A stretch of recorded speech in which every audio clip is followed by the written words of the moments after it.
All right, let's talk about something I know a lot of you struggle with. We're going to tackle that really frustrating moment when you're trying to learn English and you just hit a wall. How do you finally break through and get to that point of real, true speaking fluency?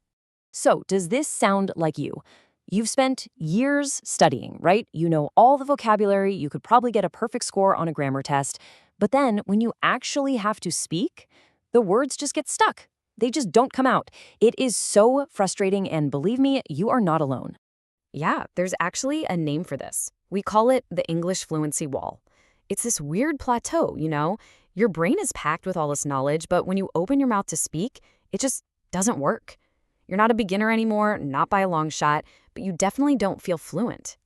Honestly, it feels like you're trapped, right? It's like all that knowledge, all those grammar rules you worked so hard to memorize have actually built a wall around you.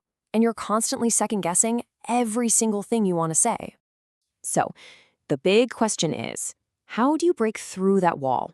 How do you finally tear it down and start speaking with the kind of confidence you know you're capable of?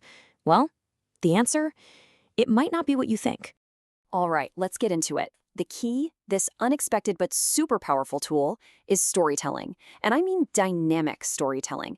This is all about completely changing how you even think about speaking English. Okay, first things first, we need to get something straight. True fluency is not about being perfect. It's not about speaking without making a single mistake. That's for a test. That's academic. It's not how people actually communicate. What fluency is really about is connection. It's about being able to share what's in your head and in your heart. You know, your ideas, your feelings, your stories, and having another person understand you. And how do we do that? How have humans connected for thousands of years? Through stories. Our brains are literally hardwired for them.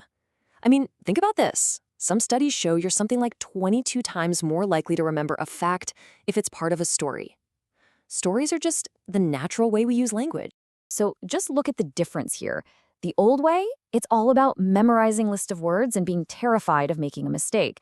The storytelling way, it completely flips that on its head. It's about using words because they make sense in the moment, about linking ideas together and building real confidence because you're actually, well, communicating. Okay, I know what you're thinking. This sounds great, but what do I actually do? Perfect question. Let's break down a super simple, practical plan that you can literally start using the second this is over.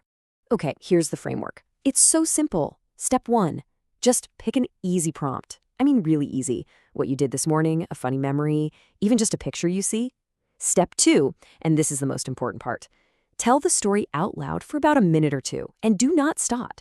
Don't edit, don't correct yourself, just let it flow. Step 3, record yourself on your phone. Then listen back. But, and this is another key, you're not listening for mistakes. You're listening for your flow. And finally, step 4, tell the same story again, just one more time. I promise you, you will be shocked at how much smoother it is. See, this whole thing is a mindset shift. You have to remember, the goal isn't to tell a perfect story. The goal is just to get the story out. That's it. You're just training your brain to go from a thought to spoken words without letting that inner critic build the wall back up.